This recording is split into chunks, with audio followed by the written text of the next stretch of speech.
2022년 2월 13일 주일 맞고 있는데요. 2022년을 시작한 지 45일째 되더라고요. 어떻습니까? 2022년 여러분의 믿음의 여정은 평안하십니까? 나의 믿음의 여정에 이 신앙생활의 최대 걸림돌은 뭐라고 생각하시나요? 코로나로 인해서 들쑥날쑥할 수밖에 없는 이런 예배 환경, 또 코로나와 상관없이 늘 파도처럼 거듭 밀려오는 인생의 여러 시련들, 또는 뜻하지 않게 어긋나버린 인간관계, 또 직장과 가정의 또 경제적 문제, 아마 여러 걸림돌들이 있을 것입니다. 그러나 그 중에서 가장 큰 걸림돌, 너무나 견고해서 좀처럼 뽑히지 않는 걸림돌이 있다고 한다면 그건 바로 나 자신입니다. 예수님은 아무든지 나를 따라오려면 자기를 부인하고 자기 십자가를 지고 따라와야 한다, 그렇게 말씀을 하셨죠. 자기 십자가를 지고 예수님을 따라가는 것. 그런데 십자가를 지기 전에 먼저 해야 될 것이 있죠. 무엇인가요? 자기를 부인하는 것. 자기 부정하는 것이죠. 십자가를 지는 것이 십자가가 무겁기 때문에 힘들기도 하겠지만, 십자가보다는 내 안에 있는 내가 더 무겁기 때문에 십자가가 버거운 경우가 더 많지 않나 싶어요. 믿음 생활의 가장 큰 걸림돌은 나 자신이라는 것. 여러분 어떻게 동의하시나요? 저도 짧은 삶을 살았습니다만 제일 넘지 못하는 게 저더라고요. 제일 저를 힘들게 하는 것이 제 자신이더라고요. 이 걸림돌이 되는 나 자신을 일컬어서 우리는 보통 교만이라고 얘기를 합니다. 이게 교만이죠. 오늘 설교 제목을 우리가 품어야 할 예수님의 마음, 이렇게 정해보았는데요. 그 마음은 어떤 마음이겠습니까? 겸손의 마음이죠. 이 겸손이라는 예수님의 마음을 우리가 품기 위해서는 나 자신이라는 걸림돌, 이 교만이라는 걸림돌을 제거해야만 하겠죠. 이 교만이라는 문제를 해결하지 않고는 겸손할 수 없고, 이 겸손이라는 것도 사실 교만을 제거해 나가는 과정 아니겠습니까? 이 교만은 참 버거운 적이에요. 우리가 교만을 그 어떤 것보다 더 경계해야 하는 이유는 이 교만은 매우 교활한 성격을 띠고 있기 때문에 그렇습니다. 이 교만은 매우 교활하여서 우리의 신앙 덕목에 기생할 때가 많아요. 대놓고 교만하면 다 재수없다 그러죠. 아유 저 사람, 아유. 그래서 어지간해서는 막 대놓고 자기 자랑하는 사람은 많지 않아요.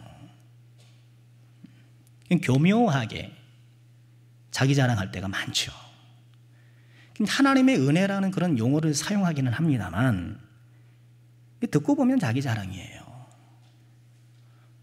또 말투나 태도는 젠틀하고 또 부드러운데 듣다 보면 자기 생각으로 똘똘 뭉친 그런 경우도 보게 돼요. 이 교만은 자기의 민낯을 드러내지 않고 교묘히 스며들고 기생하는 그런 성격을 갖고 있습니다. 우리가 갈고 닦아야 될 이 신앙적 성품을 갈라디아서는 성령의 9가지 열매로 정리해 주셨잖아요. 기억나시죠? 사랑, 희락, 화평, 오래 참은, 자비, 양성, 충성, 온유, 절제. 그런데 이 아름다운 믿음의 열매에 교만이 기생하기 쉬워요. 사랑의 교만이 기생하게 되면 자기 만족이 되기 쉬워요.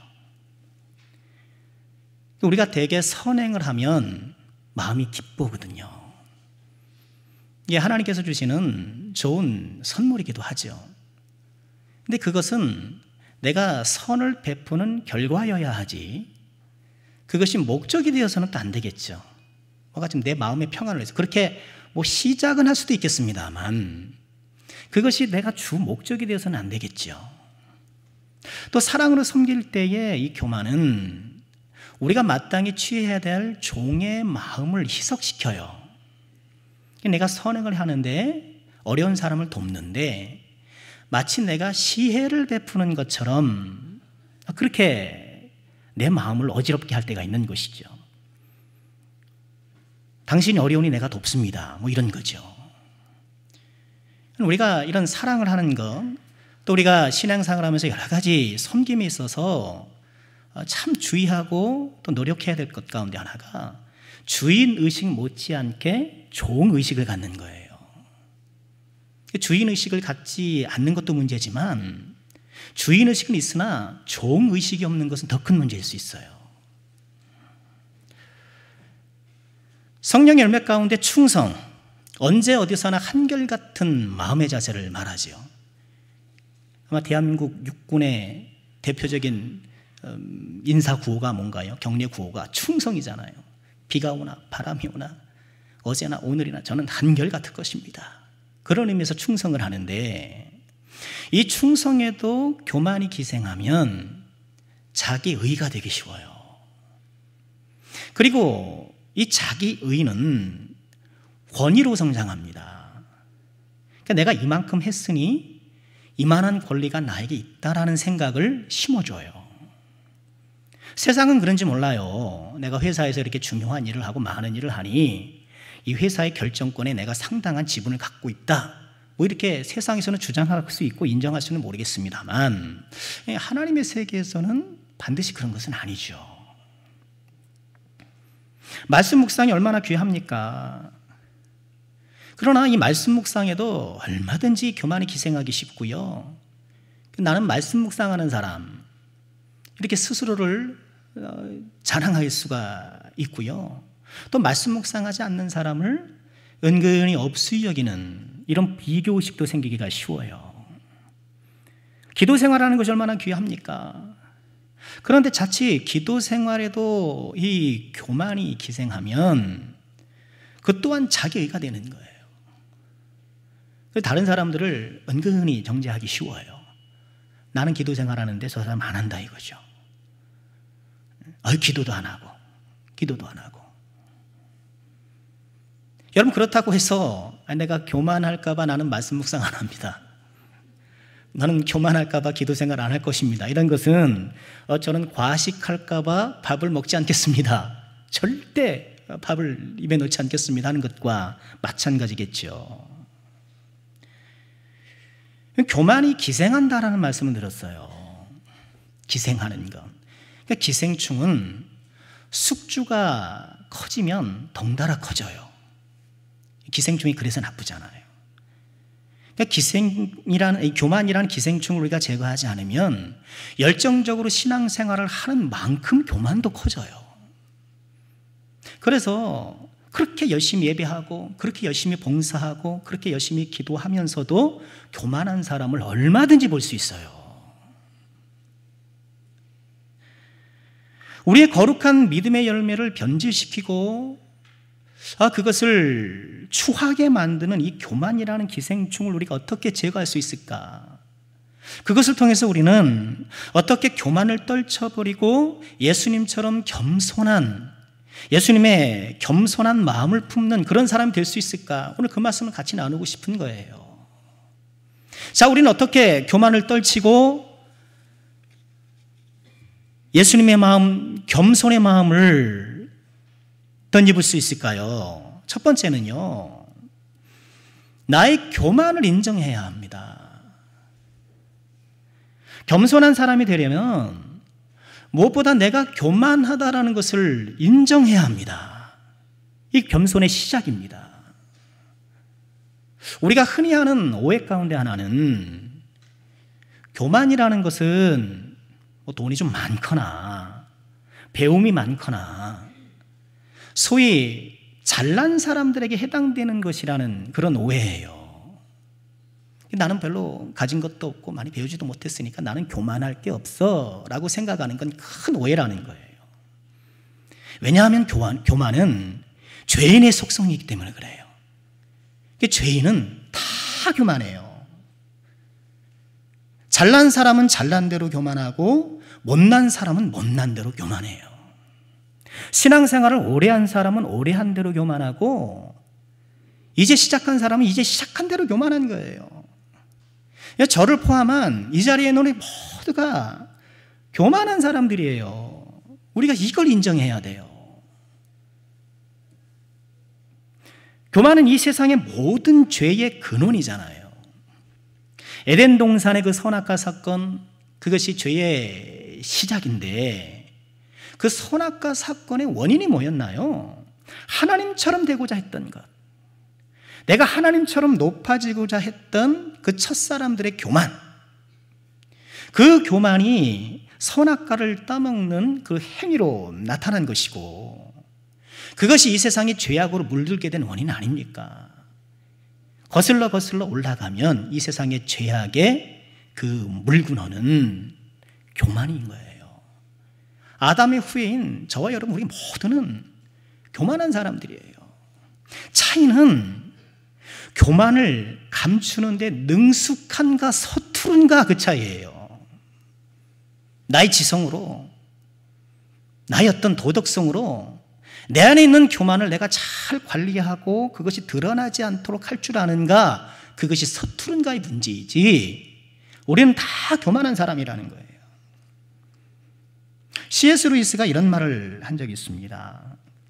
겸손해지고 싶어하는 분들이 있다면 제가 첫걸음을 알려드릴 수 있을 것 같습니다. 그 첫걸음이란 자신의 교만하다는 사실을 깨닫는 것입니다. 우리는 우리가 교만하다는 것을 인정해요. 해야 해요. 여러분 어떠신가요? 이 아침에 다 또 은혜 받기 위해서 왔는데 당신은 교만합니다. 우리는 교만합니다. 언짢게 들릴 수 있는데 여러분 나는 교만하다고 생각하십니까? 아니면 그래도 이만하면 괜찮지 않나 그렇게 생각하고 계십니까? 한 기독교 사이트를 보니까 교만진단법 10가지 이것이 올라와 있더라고요. 간단하게 소개해 드릴게요. 첫 번째는 자기도 모르게 자신을 대단하다고 생각한다는 거예요. 사람들이 몰라서 그렇지 내 진면목을 몰라서 그렇지 사실 난 대단해 그런 생각을 한다는 거예요. 자꾸 사람으로부터 칭찬받기를 원하고 인정받기를 하는 그 인정 욕구가 커요. 교만이 오면 그 현상으로 고집이 세진대요. 고집 센 분 고집이 세요. 이거 못 넘어가요 이거 그죠? 남의 말을 듣기 싫어하고 내 생각에 맞는 것만 반응하는 거예요. 네 번째, 교만하면 시험에 자주 들고 자신이 오해받고 있다는 피해의식을 가지고 변명을 많이 한다는 거예요. 시험에 들고 피해의식 있고 변명을 자주 한다는 거예요. 다섯 번째, 자존심이 강하고 자신의 평판에 신경을 많이 쓴다. 사람들이 나를 어떻게 생각할까? 그런 것들이 내가 이렇게 좀 주눅이 들고 내가 좀 마이너스 위치에 있기 때문에 그렇다고 생각하기 쉽잖아요. 그런데 그게 교만이라는 거예요. 영적인 것을 사모하고 또 그걸 지속하는 힘이 없는 거예요.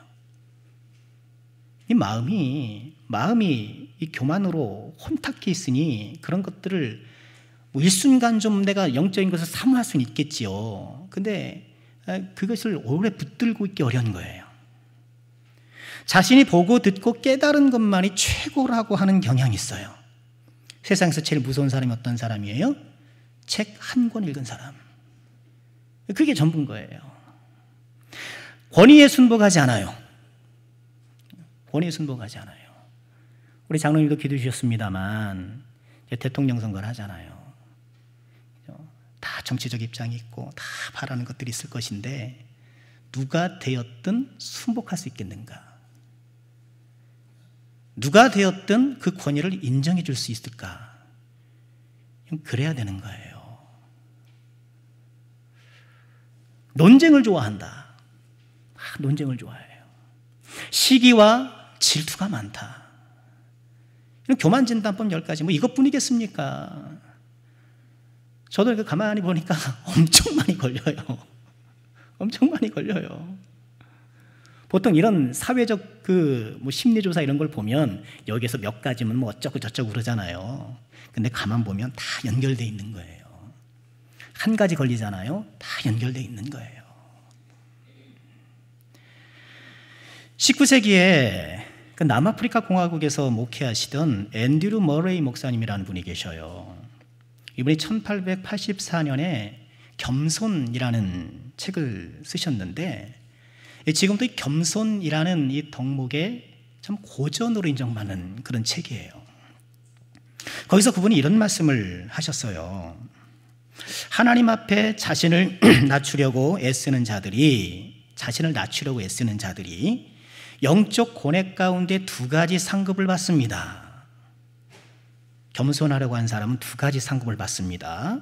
한 가지는 교만이 얼마나 내 안에 깊이 박혀 있는지를 깨닫는 것이며, 또 한 가지는 우리의 온갖 노력과 기도들에도 불구하고 이 간교한 괴물을 쳐부수는데 얼마나 철저하게 무력한지를 깨닫게 된다는 거예요.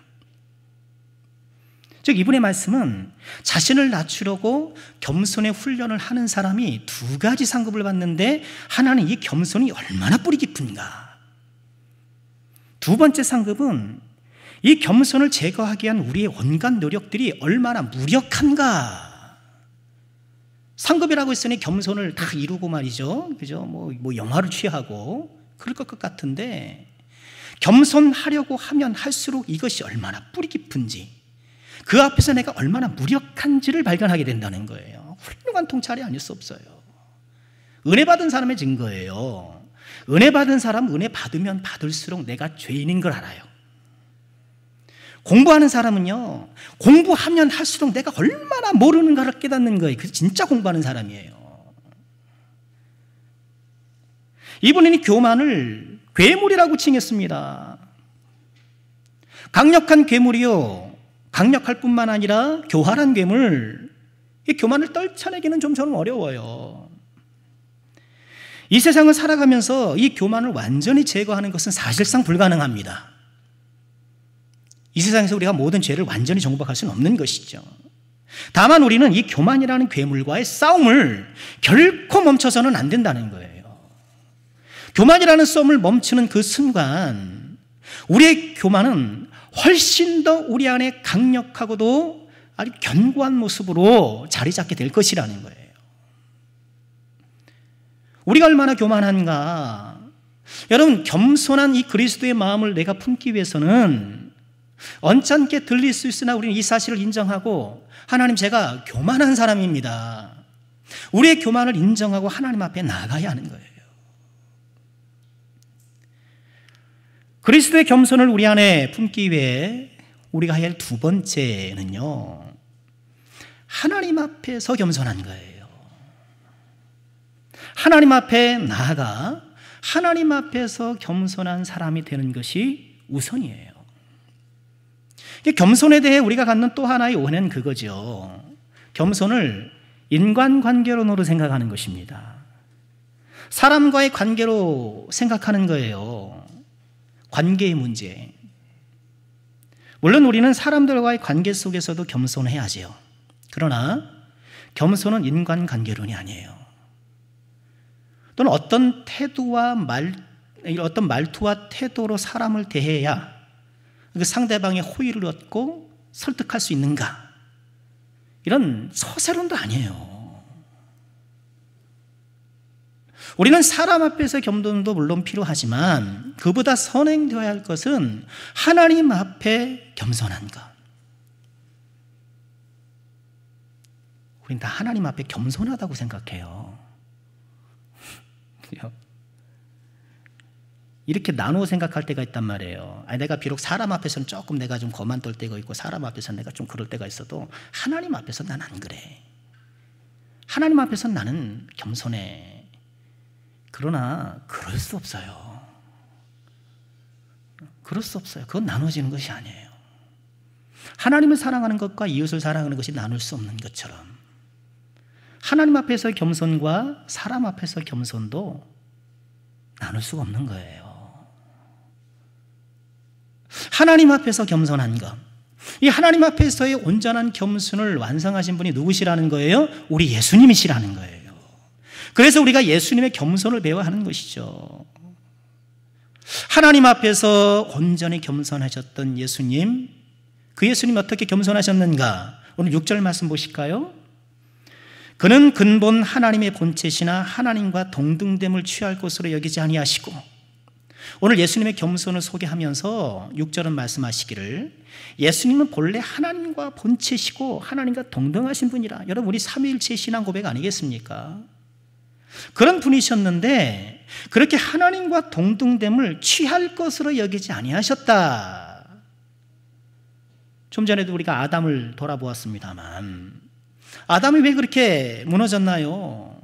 아담은 하나님의 본체에 근처에도 가지 못하는 피조름에도 불구하고 하나님과 동등됨을 취하려고 했잖아요.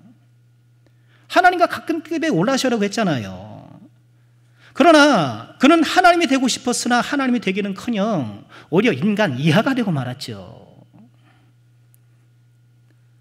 반면에 우리 예수님은 하나님의 본체이시나 그 하나님과 동등되는 것을 취하지 않으시고 그것이 적합치 않으시다고 판단하신 거예요. 그러니까 하나님 앞에서의 겸손은 하나님 앞에서의 나의 위치를 정확하게 인식하는 것이에요. 하나님은 창조주요, 나는 피조물. 하나님은 거룩하신 분이요, 나는 죄인이요. 하나님은 나의 아버지시요, 나는 그분의 자녀요. 하나님은 나의 주인이시요, 나는 하나님의 종이요. 하나님 앞에서 나의 위치를 정확하게 인식하는 것. 하나님과 본체이신 예수님조차 하나님 앞에서 이렇게 자신을 낮추셨는데 하물며 우리일까 보냐? 하물며 우리겠습니까? 자, 그럼 예수님은 어떻게 자신을 낮추셨나요? 이어지는 7절 8절 보실까요? 오히려 자기를 비워 종의 형체를 가지사 사람들과 같이 되셨고 사람의 모양으로 나타나사 자기를 낮추시고 죽기까지 복종하셨으니 곧 십자가에 죽으심이라. 종의 형체를 가졌다, 사람처럼 되셨다, 그리고 십자가를 지셨다, 이런 모든 내용이 나옵니다만 여기서 가장 중요한 말씀은 자기를 비웠다는 거예요. 자기를 비웠다. 예수님이 하나님과의 동등됨을 취하지 아니하고 스스로를 이렇게 낮추셨는데, 자기를 비우셨는데, 여러분, 비우다라는 이 단어가 케노라는 단어인데요, 자기 자신을 아무것도 아닌 것으로 여기는 거예요. 영어 성경 NIV가 이것을 잘 반영하여 번역했는데 이 구문을 made himself nothing, 스스로가 nothing이다, 아무것도 아니다라고 인정하신 것. 하나님 앞에 겸손은, 여러분, 우리 뭐 그런 책도 있잖아요. 내려놓음. 여러분, 내려놓음 하면서 이렇게 폼 잡는 게 아니에요. 내려놨다, 뭐 이렇게 내려놔야죠. 그러나 그렇게 뭔가 좀 폼 잡는 그런 것이 아니고 나 자신을 하나님 앞에 아무것도 아닌 존재라는 것을 인식하는 거예요. 아무것도 아니다. 나는 어느 정도 있는데 그 위에 하나님께 채워져, 뭐 그런 게 아니고요. 나는 nothing, 아무것도 아니라고. 내가 아무것도 아니니 어떻게 해요? 내가 아무것도 아니니 하나님으로 나를 채워야 되는 거예요. 내가 아무것도 아니니 하나님이 나를 채우는 거예요. 예수님이 그러신 거예요. 그러니까 하나님 앞에 겸손은 하나님 앞에서 내가 아무것도 아님을 인정하고, 즉 나의 어떤 지식이나 경험이나 내가 쌓았던 또 도덕성이나 또 내가 해왔던 또 신앙조차도 하나님 앞에, 거룩한 하나님 앞에는 아무것도 아닌 것. 아무것도 아닌 것을 인정하고 온전히 하나님 앞에 전적으로 굴복하고 하나님을 전적으로 수용하는 것, 이 겸손이에요. 요즘 우리가 새벽마다 요한복음 묵상하잖아요. 요한복음에 보면 예수님이 이런 말씀을 종종 하세요. 5장 19절에 보면 내가 진실로 진실로 너에게 이르노니 아들이 아버지께서 하시는 일을 보지 않고는 아무것도 스스로 할 수 없다. 예수님은 아무것도 스스로 할 수 없다는 거예요. 난 할 수 없고 능력도 없고 재료도 없고 본인 아무것도 없다는 거예요. 다만 어떻게 해요? 아버지께서 하시는 일을 봤기 때문에, 아버지께서 주는 것으로 채우셨기 때문에. 8장 28절에도 그렇게 말씀을 하세요. 내가 스스로 아무것도 하지 아니하고 오직 아버지께서 가르치신 대로 이것을 말하는 줄로 알리라. 그러니까 예수님조차도 하나님 앞에 아무것도 아니다. 그러나 아무것도 아닌 것으로 끝나는 것이 아니라 그렇기 때문에 무엇으로요? 하나님으로 채워지는 거예요. 온전히 하나님으로 채워지고 하나님 앞에 온전히 잠기는 것. 왜 우리의 겸손이 우리 본성 깊이 뿌리내리지 못할까요? 다만 우리의 피상적이고 우리 삶의 피상적인, 그리고 가끔 가다 우리가 마음에 감동받았을 때 겸손한 어떤 그런 제스처를 취하거나 또 겸손한 행들이 나타나기는 하는데 그것들이 내 존재의 표피에 위치해 있지. 다만 어투에 있고 다만 행동이 있는 것이지 내 존재 깊은 곳에 제2의 본성으로 나라는 존재의 기본 정신으로 왜 자리 잡고 있지 못하는가? 그건 하나님 앞에 온전히 비워지고 하나님께 온전히 채워지지 못했기 때문이다. 겸손은 인간관계의 문제 아니에요. 내가 사람을 대하는 기술의 문제가 아니라 하나님과의 관계의 문제, 인간관계의 문제가 아니라 하나님과의 관계의 문제라는 것. 여러분, 우리가 이것을 꼭 기억해야 하고요. 그러니 우리는 겸손한 사람이 되기 원한다면 어디로 나가야 돼요? 하나님 앞에 나가야 되는 거예요. 하나님 앞에 나의 철저한 무능과 나의 철저한 무가치함을 깨닫고 하나님, 저를 채워주세요. 제가 하나님으로 채움받고 싶습니다. 나가야 하는 거예요. 마태복음 11장 29절에서 예수님이 이렇게 말씀을 하셨죠. 나는 마음이 온유하고 겸손하니 나의 멍에를 메고 내게 배우라. 그리하면 너희 마음이 쉼을 얻으리니.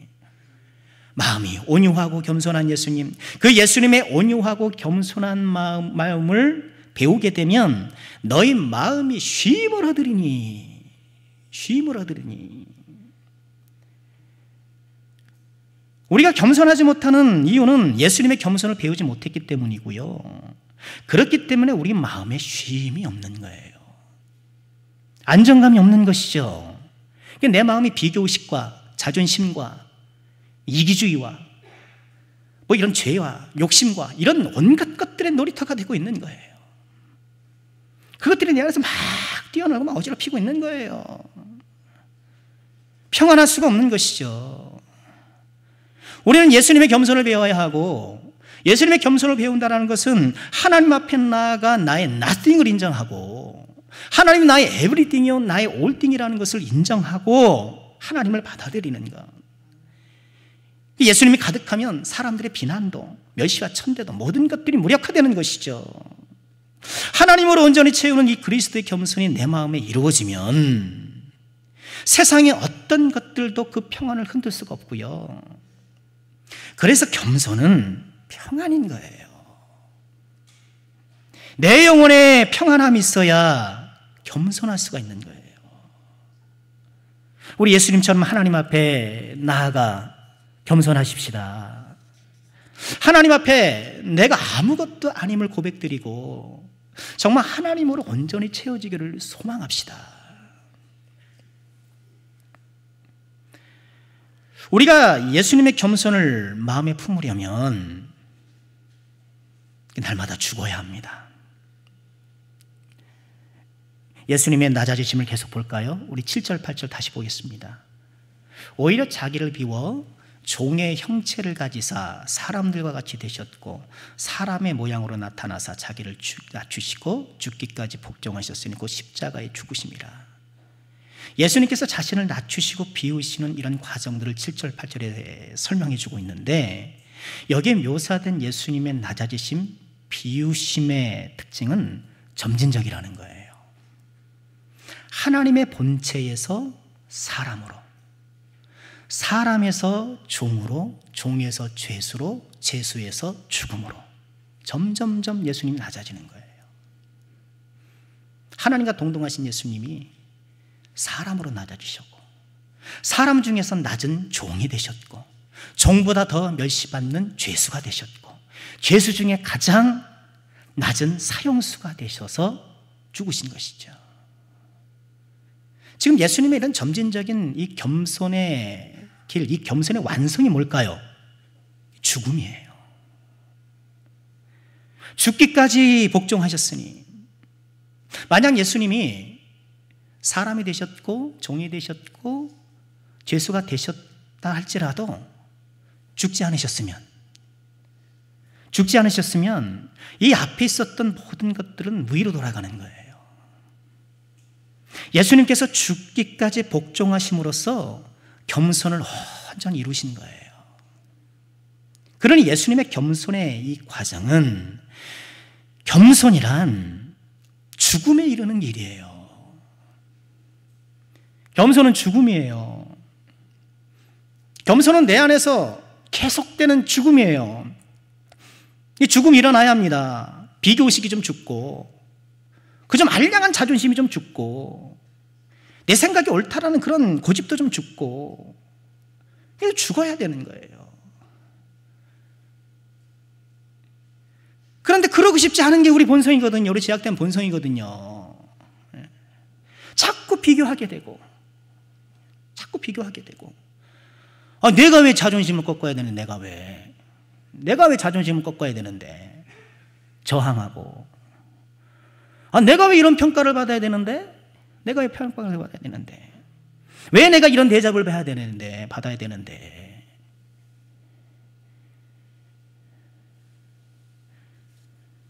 왜 이렇게 피곤하게 사는 줄 아세요? 삶이 피곤하십니까? 편안하십니까? 우리가 물론 일이 피곤하긴 하겠습니다만, 여러분, 내 마음이 피곤하게 사는 이유는요, 교만해서 그런 거예요. 내가 안 죽어서 그런 거예요. 피곤한 거예요. 그래서 사람 말이 자꾸 신경 쓰이고, 약간 신경 쓰이고, 이런저런 환경들이 자꾸 다가오고, 막 피곤한 거예요. 내가 죽지 않기 때문에. 여러분, 저도 피곤할 때가 많아요. 내가 안 죽더라고요. 죽고 싶지 않더라고요. 못 죽는 게 아니라 안 죽는 거예요. 안 죽어요. 죽은 자는 말이 없습니다. 반응하지 않는다는 것이죠. 여러분, 죽은 사람 앞에서 뭐 2주일이, 그분도 돌아가셨죠. 좀 개그맨이 막 웃긴다고 해서 뭐 죽은 사람이 껄껄대고 웃습니까? 죽은 사람 앞에서 내가 막 욕하고 막 비난한다고 해서 벌떡 일어납니까? 죽은 자는 말이 없어요. 죽은 자는 반응하지 않아요. 우리가 죄에 대해 죽은 자가 아닙니까? 우리가 그리스도 안에서 죄에 대해 죽은 자죠. 우리는 그리스도 안에서 사망에 대해서 죽은 자예요. 사망이 우리를 침범치 못해요. 우리는 영생한 사람들이에요. 우리는 그리스도 안에서 동일하게 교만에 대해서도 죽어야 돼요. 우리의 마음에 교만을 부추기고, 우리의 마음의 교만을 자꾸 들춰내는 이런 모든 것들로부터 우리가 죽을 때에, 그것이 진짜 평안인 거예요. 그것이 정말 평안인 거예요.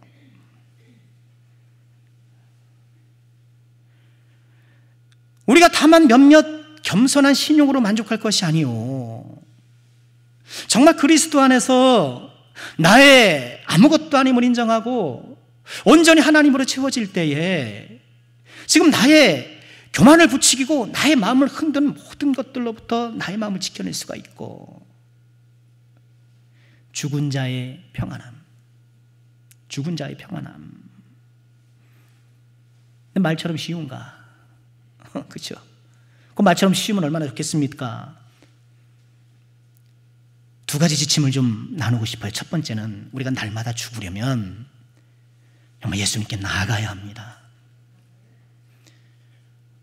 우리는 육신의 몸도 스스로 죽을 수 없어요. 그래서는 안 되잖아요. 결코 안 되는데 우리의 옛사람의 죽음도 마찬가지예요. 스스로 죽을 수가 없어요. 안 죽어요. 너무 거세요. 그 악한 생명력이 너무 세요. 나 자신을 죽이려면 스스로 힘으로 안 돼요. 주님 앞에 나가야 해요. 나 스스로 죽지 못하는 이 나의 무능과 나의 연약함을 하나님 앞에 고백드리고 주님께서 도와주시길, 정말 성령께서 나와 함께 해주시기를 간곡히 소원해야 돼요. 성령이 내 안에 살아 역사하실 때 비로소 옛사람이 죽는 거예요. 아침에 해가 떠야 밤새 장악하던 어둠이 물러나는 것처럼 성령의 빛이 우리 안에 떠올라 충만할 때에 교만의 먹구름이 물러가는 거예요. 어둠이 물러가는 거예요. 두 번째는 우리에게 다가오는 고난과 굴욕조차도 은혜의 수단으로 여길 수 있는 것. 히브리서 5장 8절에 이렇게 말씀을 하셨습니다. 그가, 즉 예수님이죠, 아들이시면서도 받으신 고난으로 순종함을 배우셨다. 그건 우리가 예수님 하나님이시잖아요. 그럼에도 불구하고 우리 인간의 이해되는 표현으로 묘사해 주신 건데, 아들이시면서도 고난으로 순종함을 배웠다. 우리 교회에 오래된 고백이 있잖아요. 고난은 위장된 축복이다. 그런 것처럼 이 세상을 살아가면서 우리가 당하는 많은 시련과 또 굴욕 역시 나를 아름답게 만드신 하나님의 손길이다. 믿어야 돼요. 이거는요, 뭐 긍정의 힘 이런 게 아니에요. 내가 어렵고 힘든 일을 생각할 때 그래도 긍정적으로 생각해서 뭔가 좀 하자, 여러분 그런 게 아니에요. 성령께서 주시는 거예요. 성령께서 주시는 거예요. 어떻게 인식하느냐에 따라서 마음과 생각이 달라지잖아요. 어떤 사실을 어떻게 인식하느냐에 따라서 마음과 생각과 삶이 달라지는 거예요. 우리 흔한 예가 있잖아요. 물컵에 물이 절반 들었을 때 그것을 어떻게 인식하는가. 어떤 사람은 에게 절반밖에 없네. 어떤 사람은 절반이나 남아있네. 똑같은 물의 양을 보면서도 인식에 따라서 마음과 생각과 삶은 달라지는 거예요. 지금 나에게 다가오는 온갖 고난과 온갖 심리적 시련, 이 모든 것들을 내가 어떻게 바라보는가, 어떻게 인식하는가. 나에게 시련이 닥쳐왔을 때 그것을 겸손의 학교로 나를 초대하시는 하나님의 초대장으로 알고 우리가 믿음으로 그것을 바라보고 그 하나님의 분명한 의도를 붙잡는 것, 여러분 이것이 믿음 아니겠습니까? 정말 중요한 것이 있습니다. 우리가 겸손히 사람이 되려고 한다면 정말 겸손한 사람이 되고 싶어 해야 돼요. 왜 우리가 겸손하지 못하는가? 가만 보세요. 난 정말 겸손하고 싶은가? 나는 정말 나를 온전히 비우고 하나님을 온전히 담는 그런 전적인 하나님 앞에 흠뻑 젖은 그런 사람이 되고 싶은가?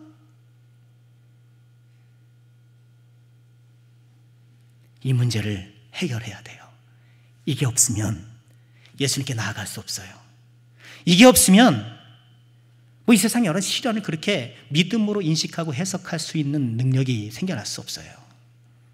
여러분 정말 겸손하기를 원하십니까? 정말 예수님처럼 겸손하기를 원하십니까? 정말 그런 존귀한 하나님의 사람이 되기를 원하십니까? 말씀을 마치고자 합니다. 하나님의 본체이신 예수님이 하나님과의 동등함을 버리고 사람에서 종으로, 종에서 죄수로, 죄수로 사형수가 되어서 죽음으로 낮아지셨어요. 이렇게 예수님께서 낮아지셨을 때에 하나님이 어떻게 하셨나요? 우리 이어지는 9절, 10절, 11절을 함께 읽어볼까요? 시작. 이러므로 하나님이 그를 지극히 높여 모든 이름 위에 뛰어난 이름을 주사 하늘에 있는 자들과 땅에 있는 자들과 땅 아래에 있는 자들로 모든 무릎을 예수의 이름에 꿇게 하시고 모든 입으로 예수 그리스도를 주라 시인하여 하나님 아버지께 영광을 돌리게 하셨느니라.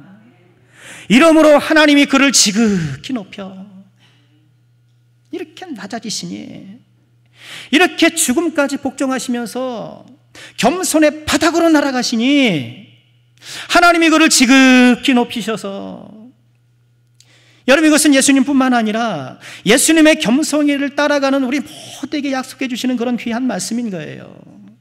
하나님께서 그를 지극히 높여주시는 것. 여러분, 세상은 다 자기가 높아지려고 하잖아요. 자기가 높아지려고 실수하고 다 높아지려고 하는 것 때문에 다 이 세상이 어렵고 힘든 거예요. 하나님께서 지극히 높여주시는 것. 그러나 오해하지 말아야 됩니다. 이렇게 한다고 우리가 겸손해지면 하나님께서 나를 이 세상의 세속적인 그런 영광을 다 누리게 하시는 것처럼, 여러분, 그런 오해이죠. 요셉의 그 변함없는 믿음이 국무총리가 되는 비결입니까? 아니죠. 우리의 겸손이 세상의 영광을 취하는 그런 수단화되어서는 또 안 되겠죠. 이 교만은 또 그렇게 또 들어가요. 하나님께서 주시는 상은 무엇인가요? 이 자체로서 내가 하나님 앞에 아무것도 아닌 존재의 하나님으로 채워지는 그런 존재로서 겸손함을 통하여서 하나님 앞에 존귀하게 인정받는, 여러분, 그 자체가 상인 거예요. 내가 겸손의 험한 길을 미약하나마 묵묵하게 걸어갈 수 있는 자체가 하나님의 큰 상인 거예요. 겸손은 기술이 아니에요. 언어의 기술도 태도의 기술도 뭐 가끔은 필요할 수 있을지 모르겠습니다만 그것은 겸손의 본질이 결코 아닙니다. 겸손의 본질은 무엇인가요? 그것은 우리 본성의 문제이고 우리의 마음의 문제이고 하나님 앞에서 내가 어떤 사람인가를 깨닫는 것이에요. 하나님이 내 안에 가득할 때 비로소 자유를 누리는 거예요. 그리고 그 자유를 통하여서 우리 마음이 평강이고 그 평강이 곧 우리의 겸손이 되는 것입니다. 우리 남석께 사랑하는 모든 권속들, 저를 포함해서 정말 우리에게 정말 귀한 것이 무엇인가, 하나님께서 저와 여러분에게 기대하는 것이 무엇인지를 다시 한번 바라봤으면 좋겠습니다. 그것은 무엇일까요? 우리가 예수 그리스도처럼 겸손한 사람이 되는 것. 예수님처럼 하나님 앞에 내가 아무것도 아닌 존재임을 인정하고, 그래서 내가 하나님으로 온전히 채워짐을 통하여서 하나님 앞에서, 사람 앞에서 겸손하고 존귀한 백성으로 살아가는 것. 이 믿음의 여정에 있어서 이 겸손의 귀한 예수 그리스도의 이 겸손의 마음을 우리가 마음에 품음을 통하여서 하나님 앞에 존귀한 자녀로 칭찬받고 인정받는 저와 여러분 우리 모두가 될 수 있기를 주님의 이름으로 축원합니다.